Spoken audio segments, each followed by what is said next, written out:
spiritual creditor, creditor, debt, loans, baggage, unfinished business, collector. Why are these terms here? How far can we take them to truly understand why these terms are in our life, why these terms are in my life, how have they shown up? I've experienced creditors in the form of bank creditors, financial creditors, who I have done many different types of ways of trying to handle it, as far as even like ignoring them, trying to argue or fight it. And there is this concept of fighting it, but then there's also the concept of accepting what comes to you. And then there's this concept of dealing with something. And the only way to truly deal with something is to love it. Love it and burn it out of existence. Because love is the most powerful force. Inspiration is the most powerful force. Impulse of inspiration.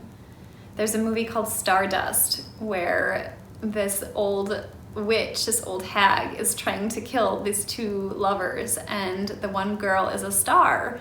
And through her love for her love, she is so full of love that the power that she has creates a radiance within her, and she's a star. And so what she does as a star is they hug, and she builds up the radiance within her, and the light is so bright, the love is so full that it destroys this woman that's just trying to kill them. It burns her. This is such a awesome example of how it really truly works, because when you fill yourself up with radiant brightness, that's the first step to truly solving, or to truly understanding, thus solving the predicaments that we find ourselves in when it comes to this term creditor. Ooh, look at me. This is like, I've been watching too much Simpsons. I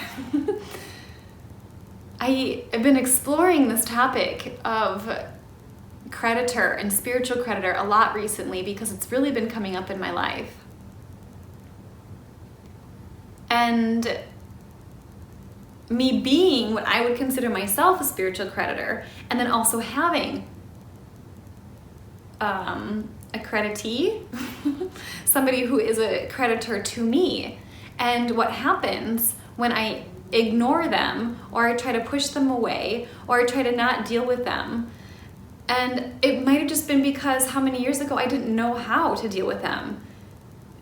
But the thing is that you always know, but I just maybe didn't know how to listen to my heart. And so for many, many years, even though I didn't have physical contact with this creditor, with this spiritual creditor, it was still very much influencing my ability to have a successful relationship in the future, which is now the past. Same thing. And so what I realized is that, like, I wasn't dealing with this creditor, but the influence that not dealing with this creditor had on my life pretty much doomed the relationship that I was in. Even though this relationship had the potential for amazing brightness, like so much potential for greatness between ourselves, for new life that could have been born into the world, for the world itself. This is how amazing the potential was for this relationship. However,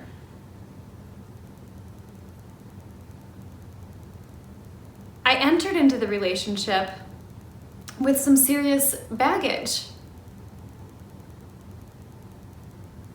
and felt that. And my partner felt that. And eventually, intuitively, just led him away to find something else and led me into this deep darkness, which led him away. So when I recently was able to understand this more and clear this old baggage that I had, and the baggage was simply when I would think about it, I pushed it into my body. I let it settle into the different tissues in my body, in my organs. And every time it would try and come back up, I didn't know how to deal with it. It would invoke this and I would just be overwhelmed like a tidal wave or a tsunami coming through my body, and I would get depressed, and I didn't know how to deal with it. And the emotions, and it was just like I was a wreck. I was depressed. I had bipolar. It was constant up and down from not realizing how this old spiritual creditor could have been infecting my life. And this is just one part of it. But how the intensity with which these creditors can affect our current situation, we don't even know sometimes. But recently I had the opportunity to, in the flesh, love this. And I'm not talking about like a physical person. The physical person is the external details that represents a debt. And the debt is simply me not process. It's simply unprocessed information. It's simply unfinished business, unprocessed information that I had the opportunity to allow to come to me and fill me and feel and flow through me, and that which I didn't. And so it just was in my body, taking up too much space. And then my flesh was trying to enter into another relationship with somebody else who had their own, who brought their own magnificence, and I didn't have room for their magnificence because I was so full, taken up by the disturbance that I hadn't dealt with. And so even though this other person, magnificence they brought, they had their stuff too, but I was not able to deal with any of it. I wasn't able to accept their magnificence, and I wasn't able to reciprocate and support them in their journey through understanding as a partner, because I didn't have the space.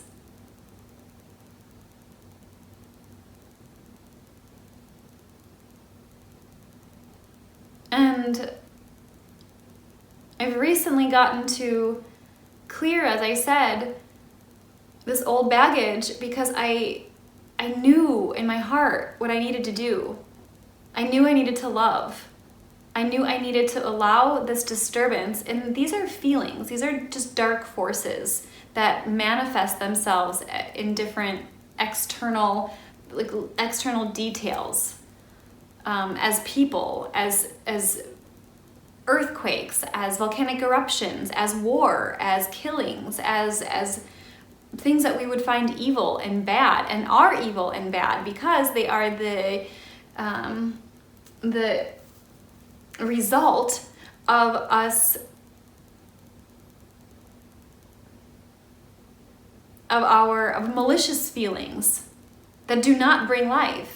Radiant feelings, radiant brightness is what brings life. That's what gets sent up into the cosmos, into the universe. It's what bounces off the sun, which is just one of the celestial bodies, and brings light back to earth, giving life to all of things. This is what I mean. So a dark force then is something that cannot radiate out that far. It has no choice. The earth has no choice but to allow it to sink into its body, into its flesh, absorb these malicious feelings. And then when it gets too much, it can't help it anymore, so it bursts out into volcanic eruptions and war and all these things that we call bad, just things that are not life-giving, things that are life-taking. And this definitely goes further into discussing like unity and going back to unity, and because I can hear some things saying, oh well, what, that's not bad, like don't see things as bad and good, but I think there is bad and good, and there is duality, and this is another topic for conversation, but those things do exist. And that's what kind of, I guess, where this spiritual creditor comes from. So when you deal with the creditor, when you allow it to pass through, when you stop ignoring it, because you can ignore a creditor. We all know what happens when you ignore a creditor. If you ignore a bank, for example, they just keep sending you letters. You don't do anything about it. And then eventually it becomes, it goes into collections and whatever, and then you don't have any credit anymore, and then blah, blah, blah. And you can think that nothing's wrong. Because you're like, oh well, whatever, I just can't get a loan. I can't travel out of the United States. I can't do any of these things. I can't operate in the system. But that's not true freedom. Just because you ignored something and now you think you're not participating in the system because you're not part of the system anymore, you really are part of the system. You're just part of it in a way that most people aren't. Because if you wanted to travel, you couldn't. And so you say, okay, I'm just going to accept the fact that I can't travel. But then you're just kind of going in a downward spiral. So this isn't true freedom. So dealing with your creditors, dealing with your financial institutions, whatever it is you have to do to deal with these, deal with them. If you've been under this stress for a long time and you think that you're free because you just don't, because you ignored them for so long, but now you have all of these different things that don't allow you to do certain stuff, that don't allow you to operate in the system freely, you're not free. Deal with it so that you can be free. Because you can live not in the system and truly be free, or you can live in the system, think that you're free, even though you're not really free. Because freedom is really a feeling. It's a way of being with the world. So, like, there's examples of not being able to operate in the system, but of not operating in the system. But if that were the case, your whole existence would be above the system. And so what I'm describing here is this girl named Anastasia from from a book series called the Ringing Cedars series. And she is just a being who lives in the Siberian taiga. She's a human, she's a man who lives in a woman who lives in the Siberian taiga. She doesn't live, and there's people all over like this. They don't live in our system, but they still can freely travel everywhere. But they don't need the system in order to do those things, because they are in tune with who they really are. And so they can travel about freely between worlds, between space, between Earth, all of these different things, because they're not part of the system truly. So if you can't do all of those things, just being okay not being able to do those things, accepting that you can't operate within the system, and then maybe wanting to, is not true freedom. So you've got to deal with your creditors in order to truly be free, because that's the world in which you currently live. So deal with your physical creditors, deal with your spiritual creditors. And as soon as you deal with those spiritual creditors, the way you're going to feel is so much better. Recently, I just was talking to an ex-partner, and we dealt with some spiritual creditor components in which I was the spiritual creditor. And I knew it. And I knew that I was. And I knew what I was doing. But I also knew that it was going to be a lot more beneficial for both of us and for him if he was able to tell me, and able to tell me what was going on and ask me directly what he needed and what I could do for him as his spiritual creditor. And when we were finally able to get through that, that was freedom. You dealt with it. We dealt with it. You can deal with it. But what did that take? that took willingness to open our hearts and to shine love there, to be bright, to fill ourselves with radiant brightness and burn out the dark forces that were within us, that were creating the physicality of pain. It's when we bury the dark forces within us that cause pain to come up. So what dark forces are buried within us? What spiritual creditors are knocking at our door, asking for us to deal with them? They're there for us. So if we're experiencing pain in some way, what dark force are we pushing away?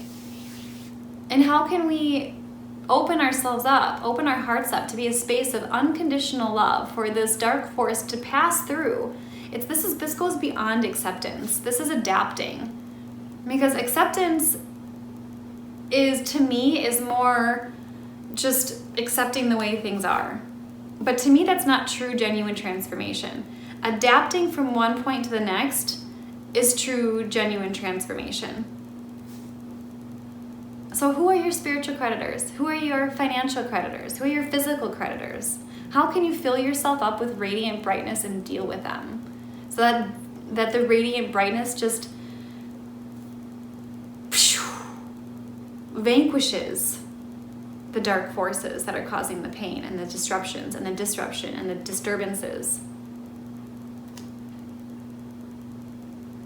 Try to think about that. And I will too.